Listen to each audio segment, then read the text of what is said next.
He knew he'd win. Prometheus. Titan of... Hey, is everything all right with you, Dora? I didn't mean to upset you with talks of Titans when last we spoke. I'm good, Mel. I don't get mad much anymore, really, and don't get weirded out either. It's just... something about the name Prometheus. It's like... it meant something to me. But Prometheus was imprisoned for eons prior to this point. If you remember him, it's from a while back. I'd be ancient history. But I hardly remember yesterday. Don't know how come I'd remember something from that long ago. Not that I do remember anything from then, except... Except what? Just a feeling. But it isn't great.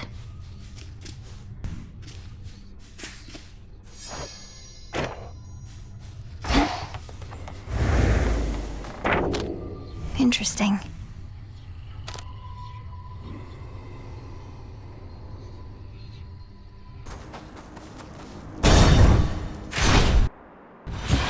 Our nightly routine.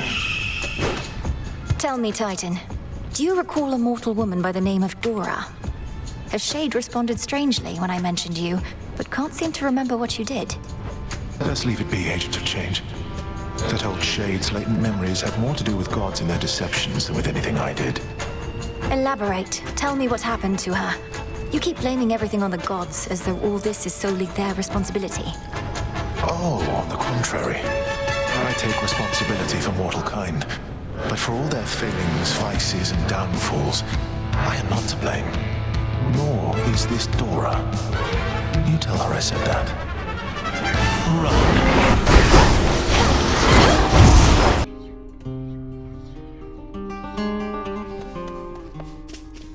Kneel before me. Dora, I hope you don't mind, but I asked Prometheus himself about this old connection that you feel. He's cagey with his words, but does seem to remember you in turn. Oh. Kind of weird of you to do that, especially since it sounds like he's trying to kill your family up there, but thanks. What do you say? Well, he said he's not to blame for mortal kind's failings and such, and that neither are you, and asked I tell you so on his behalf. Before attacking me, per usual, of course. Whew, that's a relief. All this time, I figured if there's any two individuals responsible for all the badness mortals have to deal with, it's Prometheus and me. We're talking stomach aches, heartaches, taxation, lying, cheating, you name it. It's utter nonsense, but do you have any idea what he could have meant? Nope. But since you're the one who's talking to him on the regular, maybe you could ask. Now that we're curious. We'll figure this out.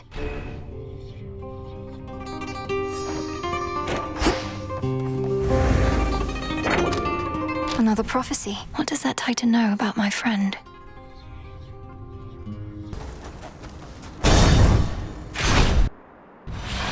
Stop right there. Your companion, Dora. She does not remember me, not yet. But she shall. And in so doing, remember why she chose to forget me to begin with. And forget so much more. You say she's not to blame for the failings of mortal kind, as though she could have carried such a burden to begin with. What happened? How do you know her? That one is haunted by her past, as you can see. But it is not my place to tell you any more than I already have, lest she recall too much too quickly. All in due time, as my master would say. We fight.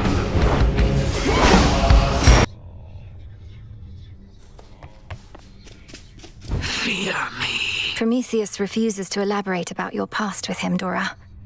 But he believes you're going to remember soon enough. My worry is you're better off not knowing. And what makes you say that? Besides the part where I've already told you I get a not great feeling just from sounding out his name. Prometheus, ugh, yeah, there it is.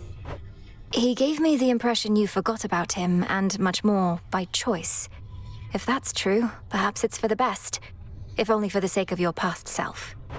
Forget my past self, Mel. My current self is pretty caught up now in getting to the bottom of all this. Isn't there some sort of witch spell you could do to jog my memory or something? Well, now that I know of this specific connection you seem to have, it's something to work with. But are you absolutely sure it's what you want? Oh yeah, it's gonna be something good. I'll take your word for it. Alright. Welcome, Lord Charon. Dora's memory isn't gone, it's buried.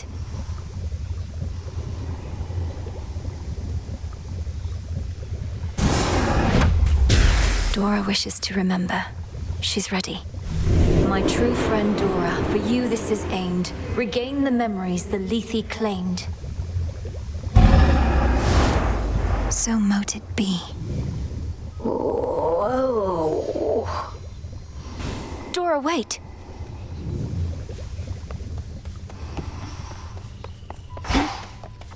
Dora's gone. Just needs a little time.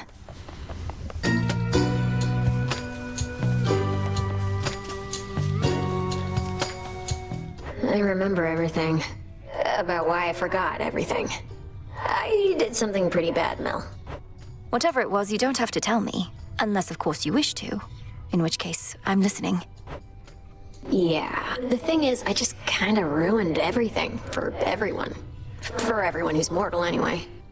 What are you talking about? That couldn't possibly be true. Well, imagine there was once this big storage jar, right? Like you'd keep pickles in, except the gods loaded it full of everything that could possibly go wrong. Hate, heartbreak, hair loss, halitosis. You name it. I'm not following. Why would all mortal vices and failings be placed within this particular jar? It sounds like you may be thinking of some sort of figurative representation. No, it was a real jar with all that stuff, and well, I'm still shaky on the details. Let's chat about it more some other time. I'm beat. Whatever you like.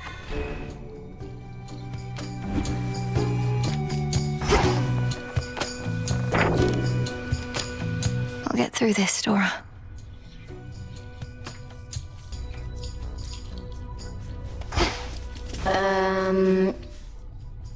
That jar I mentioned, filled with all the bad stuff, I opened it. I wanted to know what was inside. And it went whoosh. I let just about everything out into the world, into our lives. What? Why would you have done a thing like that? How did you even come across this jar? It was a wedding gift from the Olympians. Prometheus, whom I remember now, interesting guy. He had a hunky brother, and we sorta hit it off. So the gods wanted you to have a jar full of terrible things. That seems an odd sort of present to give to... Who even were you? Just some woman. But there weren't too many of us then, and I don't think the gods liked Prometheus much. So, anyway, the next time any mortal stubs their toe, pays taxes, gets the sweats, anything like that, it's on me. Even if what you say is true, you make it sound as though you'd no intention to do it. So it's not your fault. The thing is, I did do it. So it is my fault. I'm gonna go. Dora?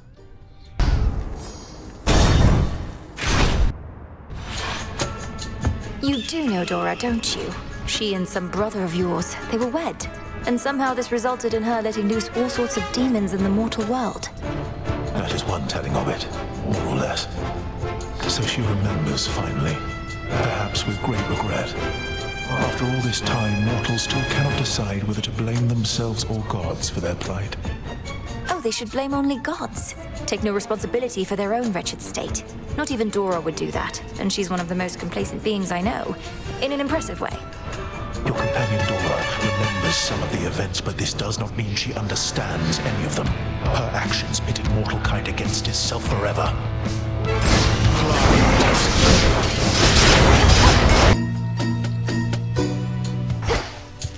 Hey, Mel. So, yeah, I guess I cursed all mortal kind a while back. So what if I didn't mean it? Intent doesn't matter. Intent absolutely matters. So then you drank from the River Lethe to rid yourself of the memory of what transpired, to try and rid yourself of the guilt. Pretty much. But you want to know the one thing I didn't let out of the jar? It was hope. I was scrambling and locked it in. The one thing I should have set loose, I didn't. I'm not so certain. We experience hope all the time, gods and mortals alike. If you had set it loose, perhaps it would have been smothered by all the other forces. And then what? Then mortals wouldn't be quite so delusional, maybe? Anyway, I think I want to be alone now for a bit. Thanks for talking through it with me, Mel. And making me remember. Are you going to be all right? Yeah, probably.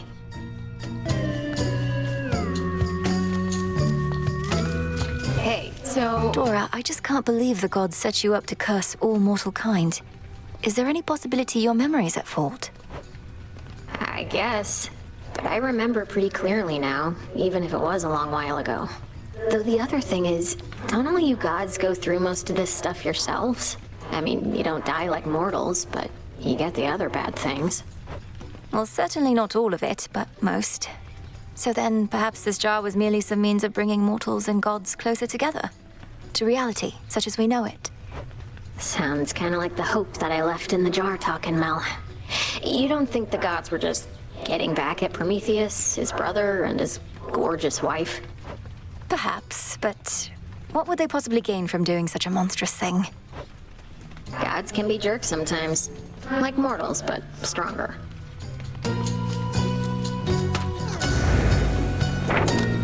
There's something new here.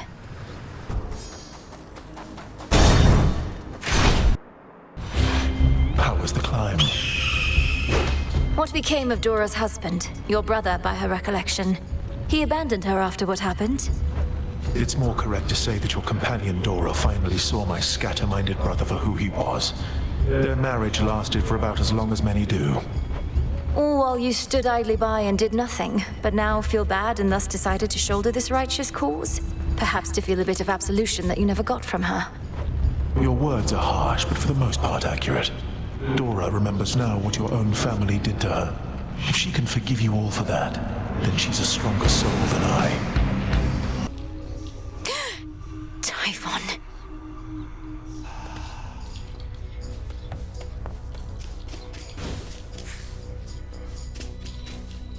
You haven't told anyone about me in the jar, have you?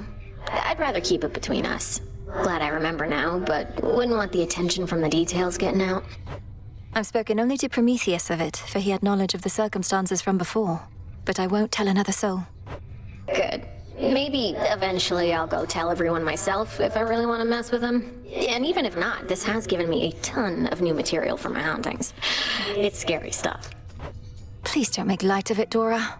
But confronting your past is better than erasing it, I think. For that, you're very brave. And you are very foolish! Leave me be.